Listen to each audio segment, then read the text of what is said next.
Would you like to try painting rocks but don't know where to start? Do you lack confidence in your drawing or painting skills? Or are you struggling to get an end result you're happy with? Hey everyone, welcome to my channel. My name is Nairi and my aim is to help you improve your art skills so you can create painted rocks that you're proud of. In today's video, I'm going to be showing you how I created this horse rock. I'll take you through both how to draw and how to paint the rock, as I find most people feel less confident about the drawing stage. If you don't have a good initial drawing, you'll never have a great painting at the end, so there's a whole section in this video where I go through it step by step. If you're new to my channel and like this video, please click subscribe below, and if you've watched a few of my previous videos and want to jump straight to the drawing the design or painting steps, you'll find the timestamps below in the description. So let's get started. First off, you're going to need a rock. For this design, you can literally select any shape and size rock that you like. You'll need white acrylic paint and a flat brush for applying the base coat, a pencil and eraser for a quick SketchUp of what you're going to be painting, white, brown, beige and sky blue acrylic paint colours, plus black for outlining. For this rock I've used Uni Posca paint pens. The colours I've used are listed below in the description. I tend to use a mixture of both PC3M and PC5M thickness paint pens, and for the black outlining and white corrections or touch-ups, I use Uni Posca pens but the PC1MR thickness. This is as fine a pen as you can get in the Uni Posca range. And finally, you'll need a sealer. So step 1, the first thing you're going to need is a rock, which I buy from my local landscaping supply or hardware store. When selecting a rock for painting, if you can find one that has both a smooth surface and a flat face, this will make drawing your design onto the rock and painting it much easier. Step 2 is preparing the rock for painting. There are two things to do when you are preparing a rock. First, give it a quick wash in warm soapy water. I just use dishwashing liquid and a kitchen scouring pad, and then rinse it off and leave it to dry. Once your rock is dry, I recommend applying 2 base coats of white acrylic paint. This is not essential, but it will make your colours much more vibrant. For this design, I base coat the entire front face of the rock, and I use a flathead brush, as this gives you the best result as it helps to spread the paint smoothly, giving you a nice finish. Before you start applying your base coat, make sure your rock isn't hot from sitting in the sun to dry, as this makes the paint dry too quickly and will limit the amount of time you have to spread and smooth out the paint. If you're having issues with your base coat drying too quickly, you can always dip your paintbrush in some water to help rehydrate the acrylic paint. Finally, it is really important to let your base coat dry completely before moving on to the design. Step 3 is drawing the design onto the rock. For any design, regardless of how easy it is, I'd recommend doing a quick SketchUp on paper first to get familiar with it. So let's go through how to draw the horse. Start by drawing an oval, and you want it to be slightly wider at the bottom than the top, so it is more of an egg shape. Next, let's draw some guidelines in. So let's draw a horizontal line across the bottom point of the oval, and another across the top point of the oval, and then one roughly through the halfway point, and one cutting the bottom half in half, and another one cutting the top half in half. Now draw a vertical line down the centre of the face and another vertical line to the left and the right, cutting each half of the face in half again. And we're going to use these guides to position all the elements of the horse's face. So first off, let's draw the curve of the nose. Its highest point should be slightly down from the horizontal centre line. So start slightly lower than this again on the side of the horse's face and curve upwards towards the centre and then down on the other side. To draw the head, start at the point where the curve you've just drawn meets the side of the face. And we want the line to curve in slightly at the start and then follow the oval around the top of the head, roughly, and again curve in slightly just above where it meets the nose region, and then follow around the oval for the lower nose region section of the horse's face.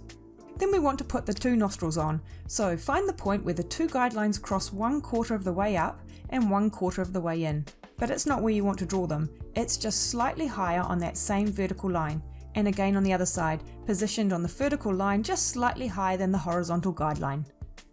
Next, for the mouth, draw a horizontal line breaking the bottom section in half, and mark in 2 little points cutting each of the 2 centre sections vertically in half. This will give you the 2 edges of the mouth, and the horizontal guideline you drew gives you a guide for where the bottommost point of the mouth should be. Now we're going to put on what you call a blaze on the horse, so it's the white strip down the front of the face, and again we're going to put on a couple of little markers to help with this. So mark in 2 little points cutting each of the 2 centre sections vertically in half, and then we want them to come through this point where the 2 guidelines intercept, and then continue up, ending about halfway along the top left and top right segments of the head. Now we can put the eyes in. They are going to be roughly halfway between these 2 sections, so add another horizontal guideline on. They're going to be at that height, but just slightly wider than the guideline the nostrils are on. Next we will draw the forelock, which starts at these two intercept points here.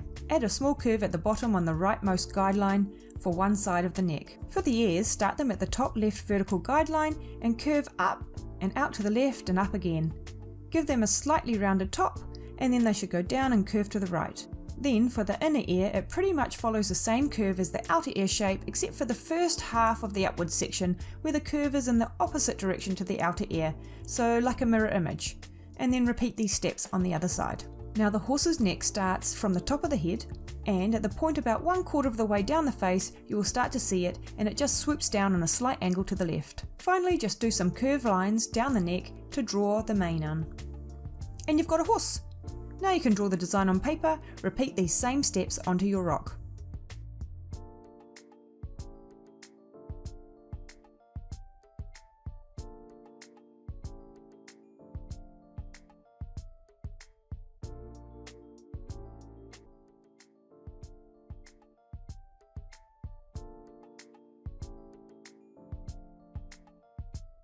The next step is to get on and start painting the rock. Whilst you might be tempted at this stage to draw black outlines around your image on the rock to make it easier to paint, I would avoid doing this. Drawing your image in black on your rock with a permanent marker might seem like a great idea, as paint pens are water soluble and therefore it won't lift or smudge the permanent marker lines. However, you may find when you apply your sealer at the end, because it will be solvent based so that it can handle harsh outdoor conditions, it may liquefy your permanent marker, which could result in your black lines bleeding and losing their sharp crisp edges. An alternative is to draw black outlines with a superfine Posca paint pen. However, this is less than ideal too, because they are water based. So when you go to colour in the image with the other paint pens, you may find that they keep picking up black on their nibs and muddying your colours, as well as requiring you to continuously clean off your nibs on paper. So if you can, stick to just using your pencil sketch. This rock is super quick and easy to paint, as all the colours are solid block colours with no shading. I like to start by using a white paint pen to cover any pencil markings I don't want, as this saves time later down the track, as although Posca pens are quite opaque, sometimes the pencil lines will show through. Then start applying the colours in any order you like. Make sure you apply at least 2 coats of each colour so that you get a bright, vibrant, even paint finish. If you find it painful watching paint dry, use a hairdryer to speed up the process. Posca paint pens do dry very quickly, so just give it a quick blast, as you don't want your rock to heat up too much. Before applying the second coat, ensure the first coat has dried and give your paint pen a good shake, with the lid on, by the way. They can occasionally drip paint if you shake them with the lid off, and also pump the nib a few times to ensure you've got good paint flow, as you want to slide the nib very gently over the base coat of the colour. I like to paint around my remaining pencil markings as much as possible so that I retain them for my black outlining later. On this rock, all of the paint pens I've used, except for the white, are a PC3M thickness. The white is a PC5M thickness. In general, for rock painting, if you're only going to buy one thickness pen, which is what most people do, I'd recommend PC3M pens, as they are the most versatile and allow you to easily do detail. I would also recommend having a white and black PC1MR thickness pen.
Once everything is painted, I use my black PC1MR paint pen to do the outlining. This is when the painting will really start to come together, but it is also the stage where you may feel a bit nervous. But don't worry, if you make mistakes, they're very easy to fix, and the more relaxed you are, the easier you will find this. In terms of advice when it comes to black outlining, I'd recommend you move your rock around to whatever position your hand feels comfortable. I'd also recommend you try to have your hand that is painting gently resting on the table or part of the rock to help stabilise it while you paint. And finally, don't feel you have to do a whole line in one go. Instead, you can apply shorter black lines, which means you're only painting within a comfortable and controllable range of motion. If you make a mistake, just wait for the black paint to dry and then touch it up with a few layers of the colour you want it to be. You may also need to go back over the black line again after this. Also, after you've painted on the black outlines, if you're anything like me, they won't track perfectly to the colours, so you can always go back with your colours and touch up any areas. And you're done!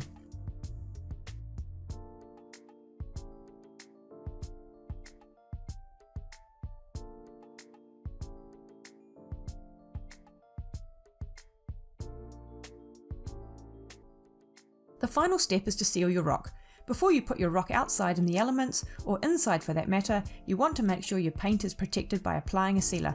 I use an exterior grade spray varnish. These should ideally be non-yellowing and have UV stabilisers. Before applying, ensure your paint is completely dry, then I like to apply 2 coats of a gloss varnish over all painted areas. Make sure you apply the sealant outside where you are well ventilated and have a clean, dry, non-fluffy drop cloth underneath. If you can apply light coats, this will avoid the varnish from running. And that's it! If you've enjoyed this video and want to see more, please click like and the subscribe button below.